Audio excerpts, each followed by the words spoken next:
ನಾನು ರುಕ್ಮಿಣಿಬಾಯಿ ದ್ವಾರಪಾಲಕ ಸೌರಭ ದಾಸ ಸಾಹಿತ್ಯ ವಿದ್ಯಾಲಯದ ದಾಸಸಾಗರ ವರ್ಗದಲ್ಲಿ ಅಭ್ಯಾಸ ಮಾಡ್ತಾ ಇದ್ದೇನೆ. ಈಗ ನಾನು ಪುರಂದರದಾಸರು ರಚಿಸಿದಂತಹ ತೋಳು ತೋಳು ತೋಳು ರಂಗ ಎನ್ನುವ ಹಾಡಿನ ಅರ್ಥವನ್ನು ಯಥಾಮತಿಯಾಗಿ ತಿಳಿಸಲು ಪ್ರಯತ್ನಿಸುತ್ತೇನೆ. ಈ ನುಡಿಯಲ್ಲಿ ಈ ಹಾಡಿನಲ್ಲಿ ಪುರಂದರದಾಸರು ಕೃಷ್ಣನ ಅವನ ಸರ್ವೋತ್ತಮ ಆದರೂ ಸಹಿತ 14 ಲೋಕದ ಒಡೆಯ ಆದರೂ ಸಹಿತ ಕೇವಲ ಪುಟ್ಟ ಮಗುವಿನಂತೆ ಅವನು ಮಾಡಿದಂತಹ ಲೀಲೆಗಳನ್ನ ಇಲ್ಲಿ ಚಿಂತನೆ ಮಾಡೋದನ್ನ ಪುರಂದರದಾಸರು ನಮಗೆ ಎತ್ತಿ ತೋರಿಸ್ತಾ ಇದ್ದಾರೆ. ಅವನು ರೂಪದಲ್ಲಿ ಹುಲಿಯವರನ್ನ ಹಾಕೊಂಡಿದ್ದಾನೆ, ಆಮೇಲೆ ಅವನ ಕಾಲಿಗೆ ಗೆಜ್ಜೆಯನ್ನ ಕಟ್ಕೊಂಡಿದ್ದಾನೆ. ಆನಂತರ ಅವನ ಕೈಯಿಂದ ಬೆಣ್ಣೆ ತಿನ್ಲಿಕ್ಕೆ ಅಂತ ನೆಲುವಿನ ಕೈ ಹಾಕಿದ್ರೆ ಸಿಗುದಿಲ್ಲ. ಆಗ ಅವನು ಹೊರಳನ್ನು ತಂದಿಟ್ಟುಕೊಂಡು ಅದರ ಮೇಲೆ ಹತ್ತಿ ಬೆಣ್ಣೆಯನ್ನ ತಿಂತಾನೆ. ಇಂತಹವನು ಮಕ್ಕಳಲ್ಲಿ ಚಲುವನಾಗಿದ್ದಾನೆ, ಮುದ್ದು ಮಾಣಿಕ್ಯನಾಗಿದ್ದಾನೆ ಅಂತ ಹೇಳ್ತಾರೆ. ನಂತರ ಅವರು ಮಾಡಿದಂತಹ ಮಹಿಮೆ ಏನು ಪರಮಾತ್ಮಂದು ಅಂದ್ರೆ ಸಜ್ಜನರಿಗೆ, ಸತ್ಯಕ್ಕೆ, ಧರ್ಮಕ್ಕೆ ಇದನ್ನ ಒಂದು ಪ್ರೋತ್ಸಾಹವನ್ನ ಕೊಡೋ ರೀತಿಯಲ್ಲಿ ಪರಮಾತ್ಮ ತೋರಿಸಿದ್ದಾನೆ. ನಂತರದಲ್ಲಿ ದ್ರೌಪದಿ ಮಾನರಕ್ಷಣೆ ಮಾಡಿದ್ದಾನೆ. ನಂತರದಲ್ಲಿ ಪಾಂಡವರಿಗೆ ವಜ್ರ ಪಂಜರದಂತೆ ರಕ್ಷಣೆಯನ್ನ ಮಾಡ್ತಾ ಇದ್ದಾನೆ. ಮತ್ತು ಪ್ರಹ್ಲಾದನ್ನ ಕಾಯಬೇಕಾದ್ರೆ ತನ್ನ ಉಗುರುಗಳಿಂದ ಹಿರಣ್ಯಕಶ್ಯಪನ ಉದರವನ್ನ ಸೀಳಿ ಅವನು ರಕ್ಷಣೆಯನ್ನ ಮಾಡಿದ್ದಾನೆ ಅಂತ ಹೇಳ್ತಾರೆ. ನಂತರ ಗೋಪಿಕಾ ಸ್ತ್ರೀಯರ ವಿಕಲಿತಗೊಳಿಸಿದಂತಹ ಗೋಪಿಕಾ ಸ್ತ್ರೀಯರಿಗೆ ಸಂತೋಷವನ್ನ ಕೊಟ್ಟಿದ್ದಾನೆ. ಇದೇ ರೀತಿಯಾಗಿ ಎಲ್ಲಾ ಸಜ್ಜನರಿಗೂ ಸಂತೋಷವನ್ನ ಕೊಟ್ಟು ರಕ್ಷಣೆ ಮಾಡ್ತಾನೆ ಪುರಂದರ ವಿಠಲ ಅನ್ನುವ ರೀತಿಯಲ್ಲಿ ಪುರಂದರದಾಸರು ತಮ್ಮ ಈ ಒಂದು ಚಿತ್ರಣವನ್ನು ಸುಂದರವಾಗಿ ಅವನ ಮಹಿಮೆಯನ್ನು ವರ್ಣಿಸಿದ್ದಾನೆ ಅಂತ ಹೇಳ್ತಾ ಇದ್ದಾರೆ.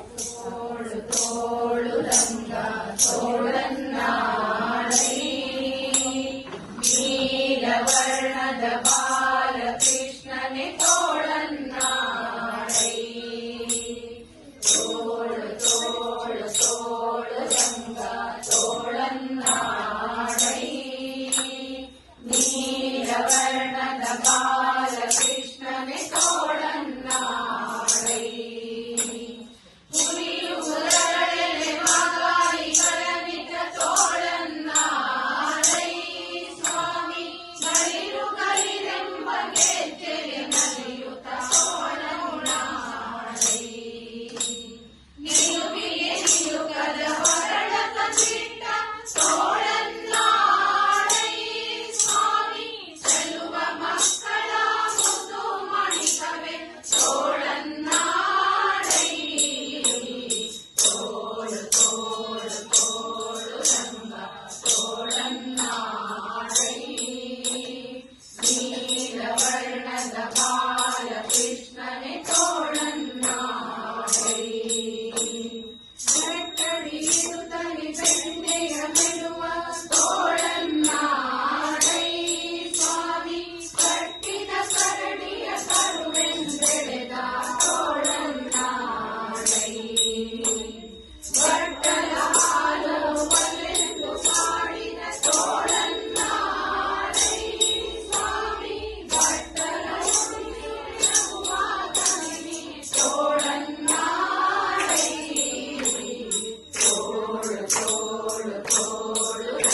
जय मंगलम नित्य शुभ मंगलम जय मंगलम नित्य शुभ मंगलम मंगल श्री तुळसम्मा जय मंगल निसलहಮ್ಮ ಮಂಗಳ ಹರಿನಾದ ನಿತ್ಯ ಸಂಧ್ಯಾದಲ್ಲಿ ಶೃಂಗಾರ ಋಣವ ತೋರಿಸು ತಾಯಿ ಮಂಗಳ ಶ್ರೀ ತುಳಸಮ್ಮ ಜಯ ಮಂಗಳ ನಿಸಲಹಮ್ಮ ಬಾಲದೇಶದ ಸೊಗಸಂತೆ ಅಲ್ಲಿ ಬಾಲಕೃಷ್ಣನ ಕೋಲ್ಗಳಂತೆ ನೀಲಾಂಬರಧಾರಿ ನಿತ್ಯ ಪೂಜೆ ಒಮ್ಮೆ ಆನಂದದಿಂದಲೇ ಬೆಳಗುವೆ ನಾರುತಿ ಮಂಗಳ ಶ್ರೀ ತುಳಸಮ್ಮ ಜಯ ಮಂಗಳ